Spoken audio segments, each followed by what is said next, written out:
The caverns beneath the scorched landscape of New Melbourne were a labyrinth of technological marvel and human desperation.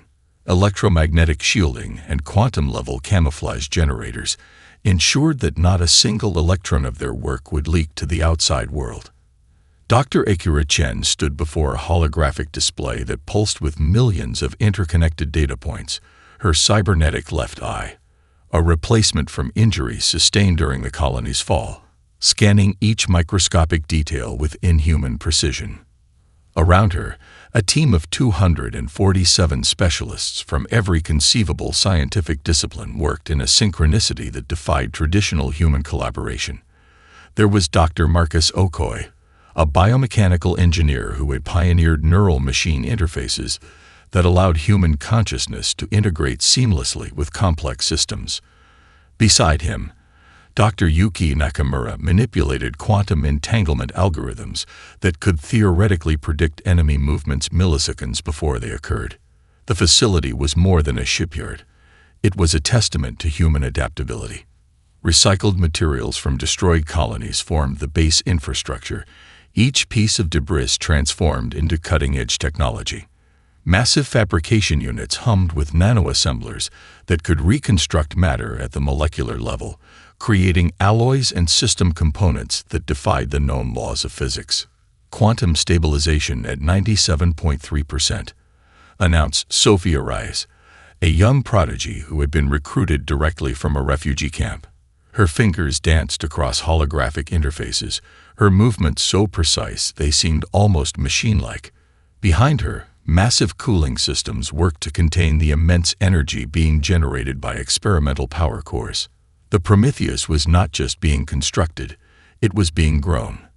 Biological mechanical hybrid systems integrated living neural networks with advanced computing infrastructure. The ship's eye wasn't simply programmed, it was cultivated, learning from vast datasets of human conflict, survival, and resilience. Dr. Chen remembered the day the project began. It was moments after receiving confirmation of the final survivor count from the New Melbourne massacre -3,742 civilians murdered in a calculated act of genocide by the Krell-Tak mercenary fleet.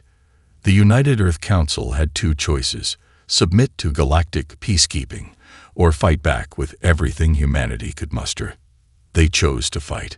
Funding came from unexpected sources: corporations that had been marginalized by alien trade restrictions, survivors of colony attacks, and even underground economic networks all contributed. Every credit was a statement of defiance, every resource a weapon of hope. The ship's quantum drive was perhaps the most revolutionary component. Developed by Dr. Elena Rodriguez, no relation to the future captain, the drive could manipulate space-time itself. Initial tests had shown the ability to not just travel faster than light, but to potentially exist in multiple locations simultaneously. The implications were staggering. Primary quantum matrix alignment in 3 minutes, called out Dr. Okoye. The entire team held their breath. This wasn't just a test of technology, it was a test of human potential. Holographic displays showed multiple fail-safe protocols, each one a layer of protection developed from painful lessons learned in previous conflicts. The team had studied every known alien technological weakness, every potential combat scenario. The Prometheus wasn't just a ship, it was humanity's collective response to years of oppression and limitation. Dr. Chen touched a small, worn photograph attached to her workstation. It showed her family, killed during the New Melbourne attack. This was more than a military project. This was revenge. This was survival. This was humanity's declaration that they would no longer be victims. The quantum matrix began to pulse. Energy readings spiked. For the first time in human history, they were about to create a vessel that wasn't just a means of transportation, but a living embodiment of human innovation, resilience, and unbreakable spirit. The Kepler 452 system had been humanity's most ambitious deep space mining operation, a delicate network of automated platforms and hidden research stations that represented years of covert technological development. To any external scanner, It appeared to be a standard resource extraction site. But beneath the mundane exterior lay a trap of unprecedented complexity. Commander Jack Rice watched from a remote monitoring station, his prosthetic arm, a neural-linked masterpiece of human bioengineering, interfacing directly with the system's advanced defense grid. The Krell-Tak hadn't realized they were walking into a carefully orchestrated scenario that had been years in the making. The first signs of trouble came as a subtle quantum disturbance. Microsensors embedded in the system's asteroid belt began picking up the distinctive energy signatures of approaching Krell-Tak warships. Their fleet moved with the characteristic precision of a hive-minded species, predictable, methodical, absolutely certain of their superiority. What they didn't know was that every inch of the Kepler 452 system had been prepared. Dr. Sophia Rice, the same young prodigy from the Prometheus project, had developed a revolutionary adaptive camouflage system. The mining platforms weren't just structures. They were living, breathing systems that could reconfigure themselves at the molecular level. As the Krell-Tak fleet approached, the entire operational zone began to transform. Automated mining lasers that had been quietly extracting rare minerals suddenly realigned. Quantum entanglement generators hidden within seemingly innocuous asteroid processing units began to activate. The space around the platforms shimmered, not with traditional energy signatures, but with a completely new form of spatial manipulation. The Krell-Tak fleet commander, a being designated as Hive Coordinator 7 Gamma, received the first warning signals. Quantum anomalies began to interfere with their ship's primary communication networks.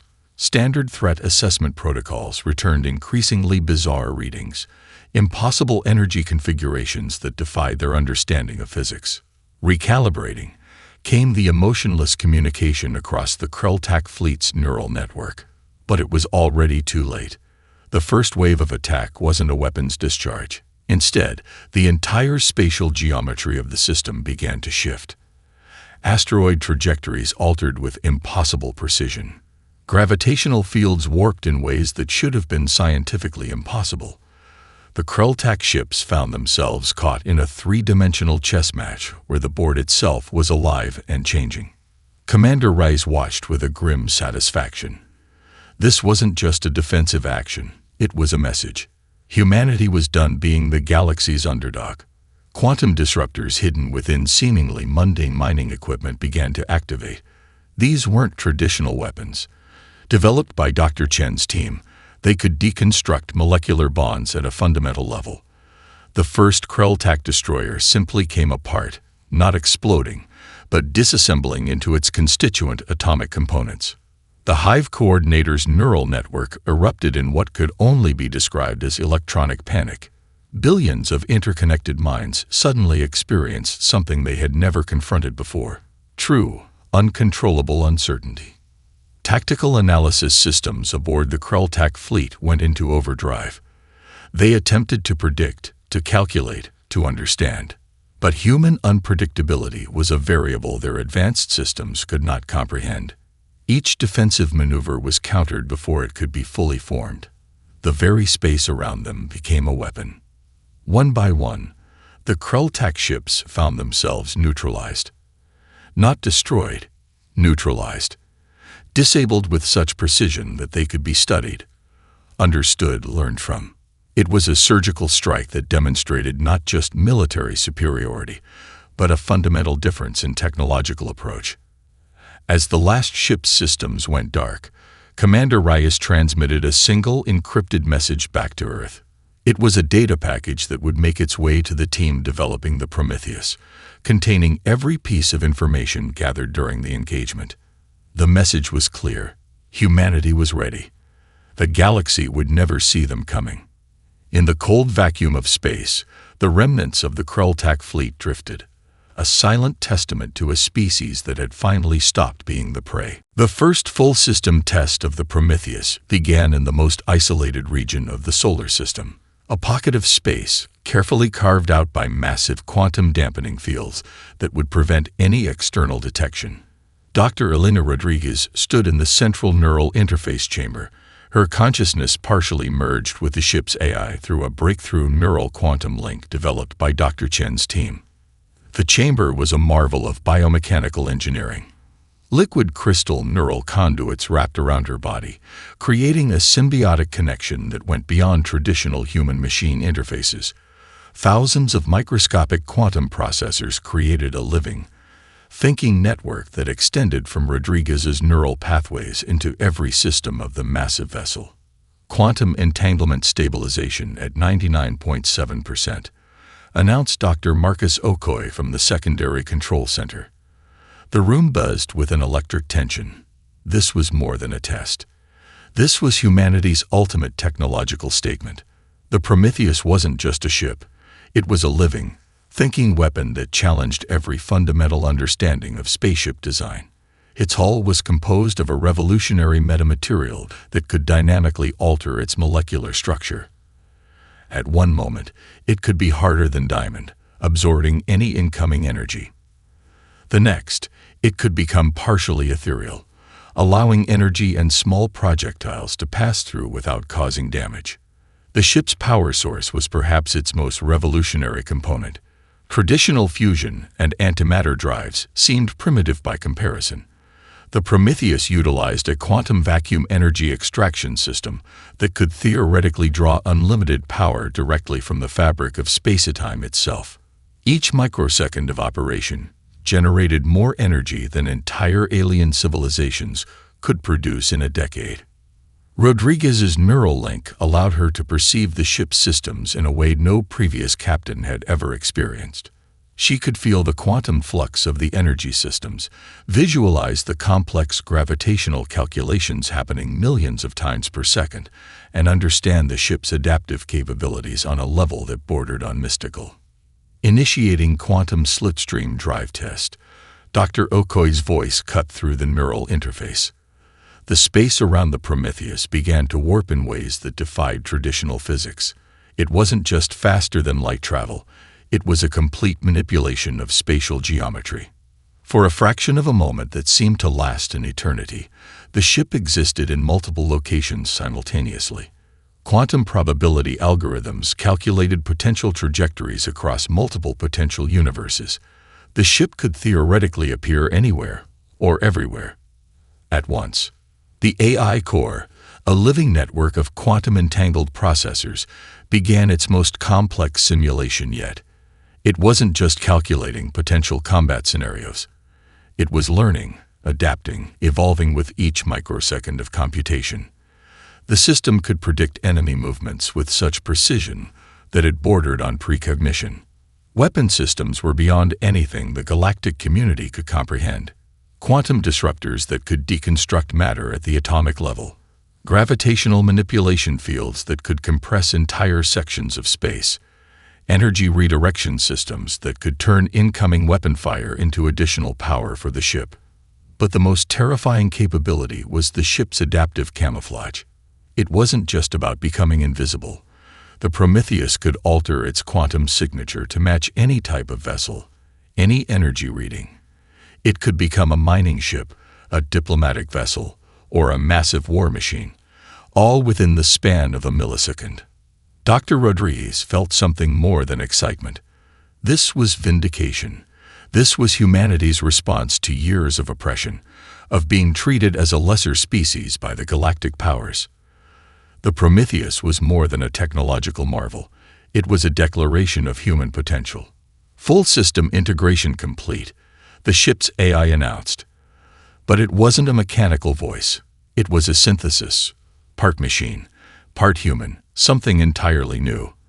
The voice carried an undertone of determination, of purpose. As the test concluded, Dr. Okoye looked at the initial data readouts. His hands were shaking. The numbers were so far beyond anything previously thought possible that they seemed to belong to a different realm of scientific understanding.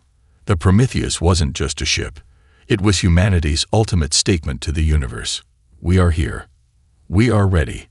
And we are nothing like you expected. The interstellar communication hub of the Luminarian consensus trembled with collective anxiety. Holographic displays flickered with impossible data, quantum anomalies that defied every known principle of spatial navigation and technological prediction. Director Xantera, a senior Luminarian strategist, watched as the reports came in. The human vessel, this Prometheus, was playing a game far more sophisticated than simple military confrontation. It wasn't just appearing in strategic locations. It was creating a psychological landscape of pure uncertainty. Each appearance followed a precise, seemingly random pattern that was anything but random. 137 seconds of absolute stillness. No communications, no weapon systems activated, just presence.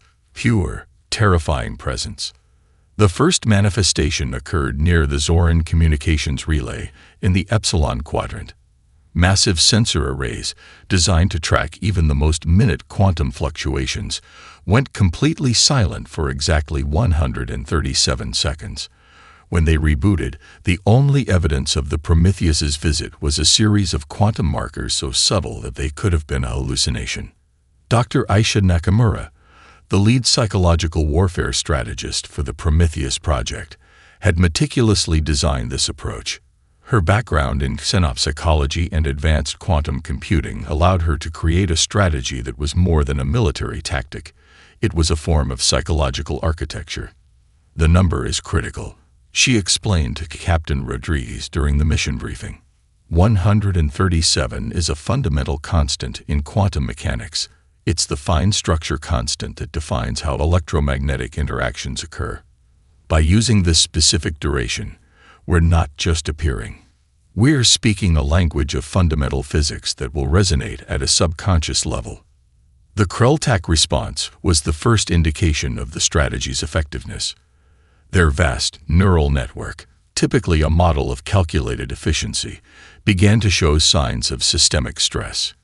Communication channels became erratic. Defensive protocols were initiated and canceled in rapid succession. The hive mind was experiencing something close to collective panic. On the Zoran homeworld, entire planetary defense systems went into perpetual lockdown. Economic systems ground to a halt. The mere possibility of the Prometheus's arrival became more terrifying than any actual attack. Intelligence reports began to flood in from multiple sectors. The Prometheus wasn't just a ship, it had become a concept, a living metaphor for unpredictability.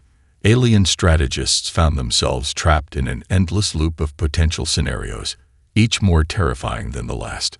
Dr. Nakamura's team had embedded quantum-level information packets into each appearance, microscopic data streams that would be imperceptible to most scanning systems, but would slowly infiltrate alien communication networks. These weren't traditional viruses or hacking attempts. They were carefully crafted psychological triggers designed to introduce controlled uncertainty.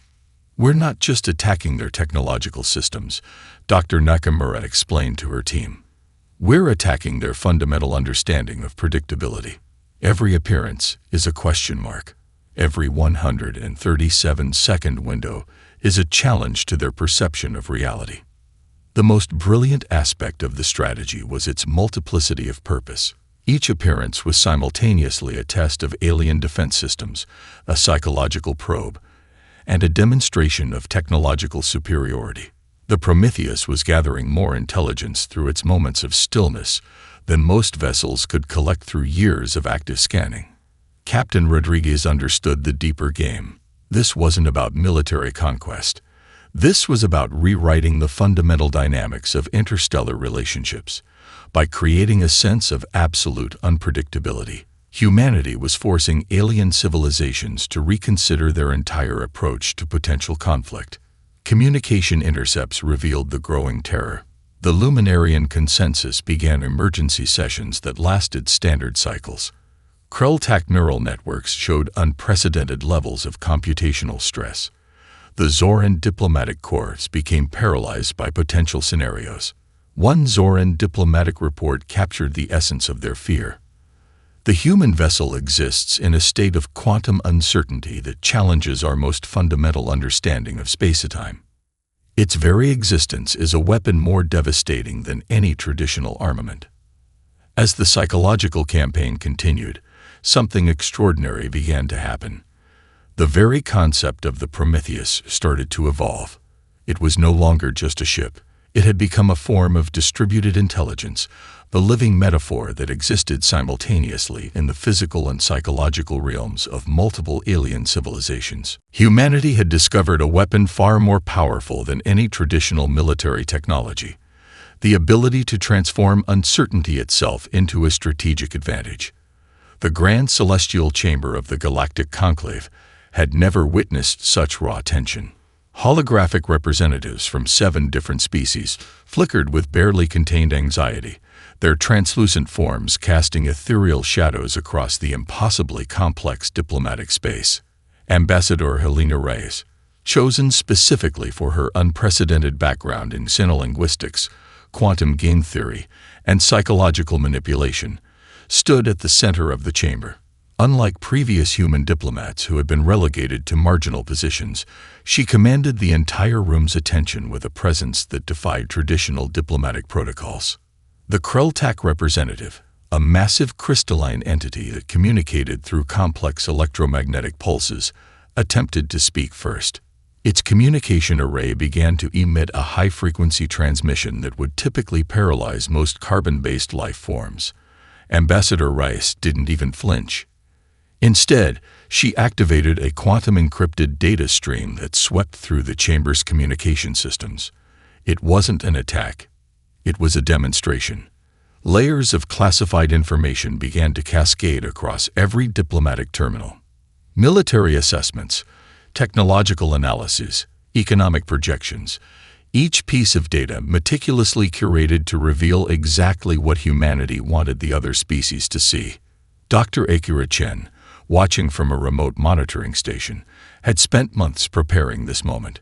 The data wasn't just information. It was a carefully constructed narrative that would reshape interstellar political dynamics. The Luminarian delegation, typically a model of calculated neutrality, showed the first signs of genuine fear.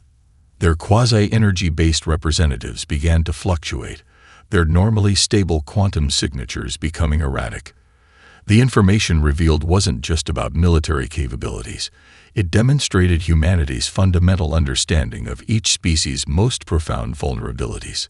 For the Zorans, it was an exposure of critical weaknesses in their quantum communication networks. The Krelltak found their most secure military databases laid bare.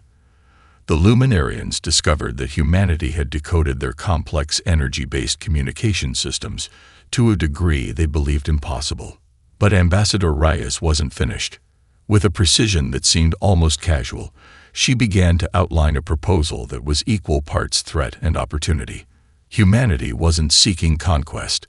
They were offering a complete reconstruction of interstellar diplomatic and economic frameworks. "We're not asking for permission," she stated, her voice carrying a quantum-enhanced resonance that made each word feel like a physical presence. "We're presenting a new paradigm of coexistence." The proposal was breathtaking in its complexity. Open technology exchanges that would benefit all species, collaborative research initiatives, a complete dismantling of the existing trade restrictions that had marginalized emerging civilizations. But underlying every point was an unmistakable message: humanity would not be controlled. Dr. Chen's team had spent years preparing this moment. The data presentation wasn't just a diplomatic maneuver. It was a multi-dimensional chess game where every move revealed multiple layers of strategic intent. The Zoran representative, a being composed of intricate crystalline structures, attempted to interrupt. Before it could complete its communication sequence, Ambassador Reyes had already anticipated and countered its potential arguments. Holographic displays began to show potential economic and technological scenarios that would result from cooperation or resistance. What made the presentation truly terrifying was its absolute rationality. There was no emotion, no traditional diplomatic posturing. This was a clinical deconstruction of existing power structures, presented with a mathematical precision that left no room for traditional negotiation tactics. Deep within the chamber's communication networks, quantum-encrypted subroutines began to actively rewrite diplomatic protocols in real time. It wasn't hacking. It was a fundamental reimagining of communication infrastructure. The Krell-Tax neural network began to show signs of what could only be described as existential stress. Their entire collective consciousness was being forced to process a level of strategic complexity that challenged their most fundamental understanding of interstellar relations. Ambassador Reyes's final statement was deceptively simple. Humanity is offering a future, not as conquerors, not as subordinates, but as equal participants in a reimagined galactic community. The silence that followed was more profound than any verbal response could have been. The Prometheus had already demonstrated its military capabilities. This was something far more dangerous, a comprehensive vision of a new interstellar order. In that moment, every species in the chamber understood a fundamental truth. Everything had changed. The Nexus 9 star system was dying. A catastrophic stellar instability threatened to consume 3 inhabited planets, home to over 2.3 billion sentient beings from the Ardrian civilization, a species humanity had never directly encountered. The impending disaster was a cosmic tragedy that most galactic powers viewed as an unfortunate but inevitable consequence of stellar evolution. Captain Elena Rodriguez received the initial astronomical data from Dr. Sophia Reyes's Deep Space Monitoring Team. The Prometheus wasn't on any official rescue mission. In fact, intervention in another species' potential extinction event went against every existing galactic non-interference protocol. But humanity had always been different. The ship's quantum probability matrices began calculating intervention scenarios faster than any known computational system. Dr. Marcus Okoye watched in awe as the Prometheus's AI processed millions of potential outcomes, each calculation refining the next with an almost intuitive precision. "We're looking at a total stellar collapse in approximately 72 standard hours," Dr. Reyes announced, her voice steady despite the magnitude of the impending catastrophe. Traditional evacuation methods would save less than 0.03% of the population. Rodriguez understood the deeper implications. This wasn't just about saving lives. It was a statement about humanity's approach to existence itself. The Prometheus represented more than a military vessel. It was a symbol of potential, of hope. The intervention began with a series of quantum stabilization pulses that defied everything known about stellar mechanics. The ship's exotic matter generators created a complex web of gravitational fields that began to slowly, methodically restabilize the star's core. It wasn't a simple rescue. It was a fundamental reconstruction of astronomical physics. Ardrian monitoring systems, primitive compared to the Prometheus's technology, began to detect impossible changes. Their scientists watched in collective disbelief as their dying star began to show signs of stabilization. Quantum entanglement communications, a technology humanity had perfected, allowed the Prometheus to transmit precise evacuation protocols directly into Ardrian communication networks. What made the intervention truly remarkable was its approach.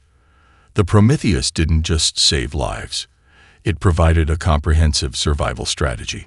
Quantum data streams contain not just evacuation instructions, but complete cultural preservation protocols. Language databases, genetic archives, technological blueprints.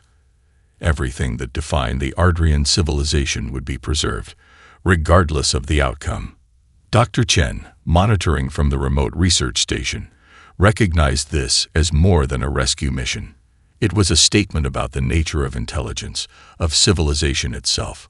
Humanity was demonstrating that technological superiority wasn't about conquest. It was about potential, about choice.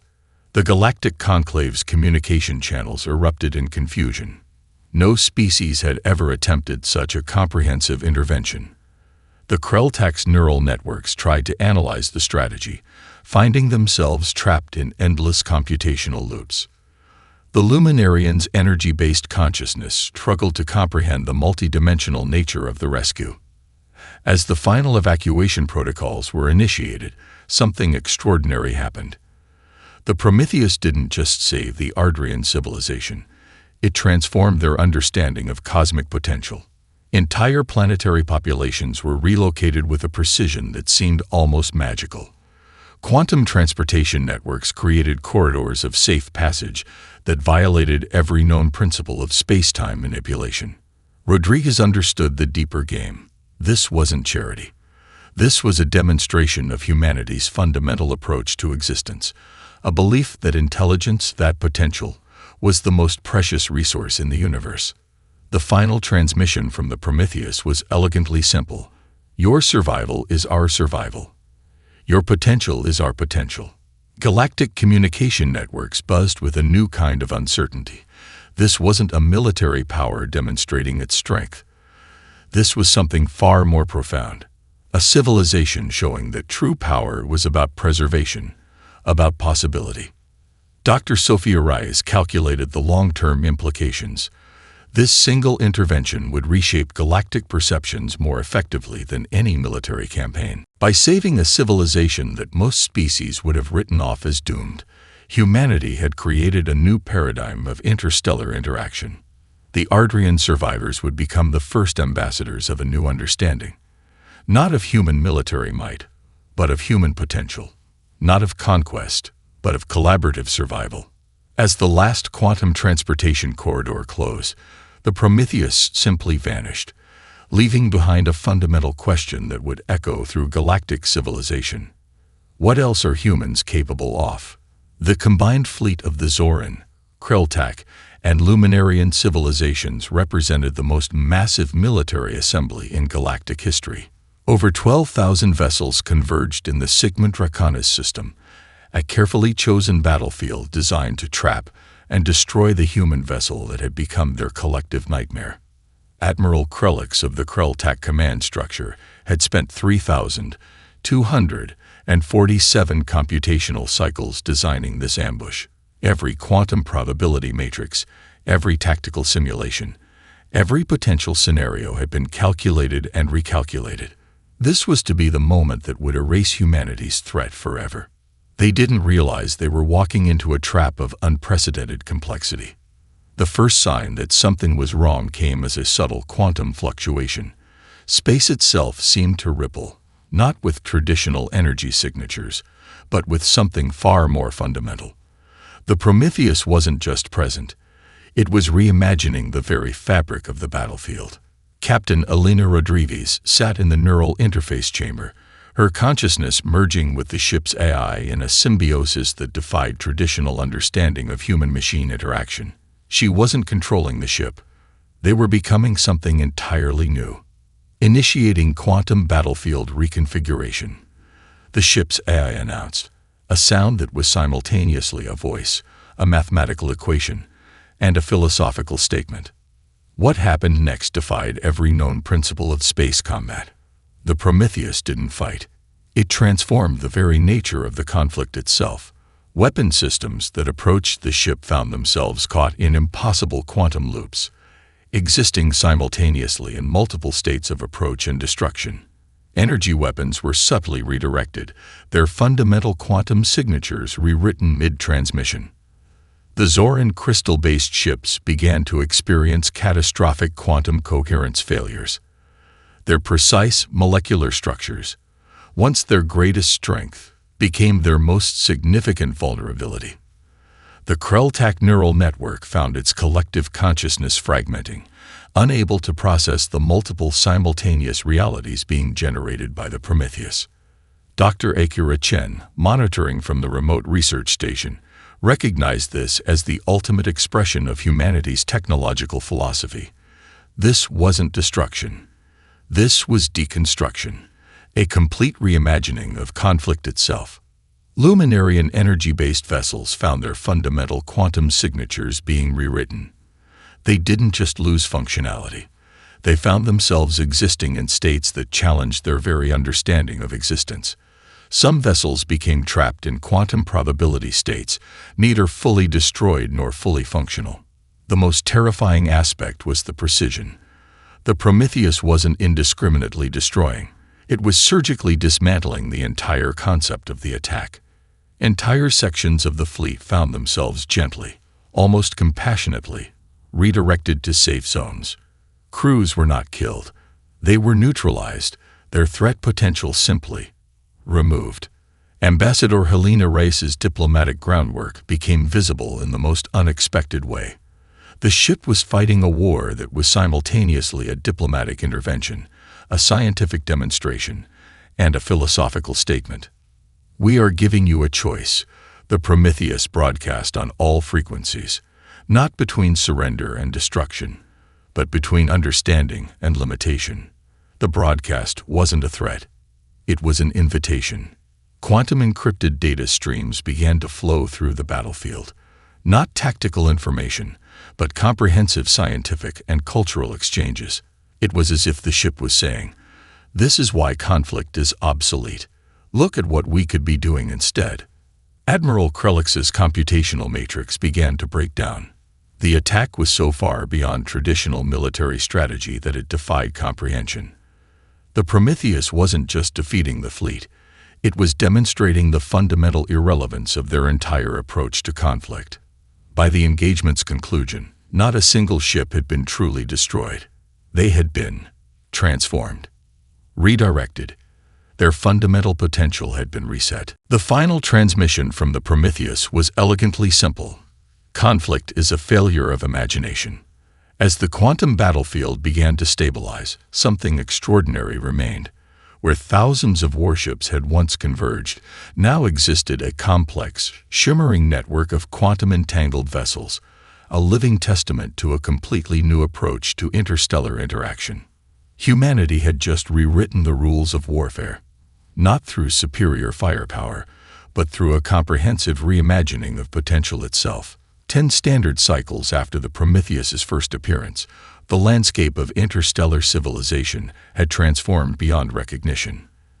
The United Earth Archives would later document this period as the Quantum Renaissance, a time when humanity fundamentally restructured the concept of interstellar relationships.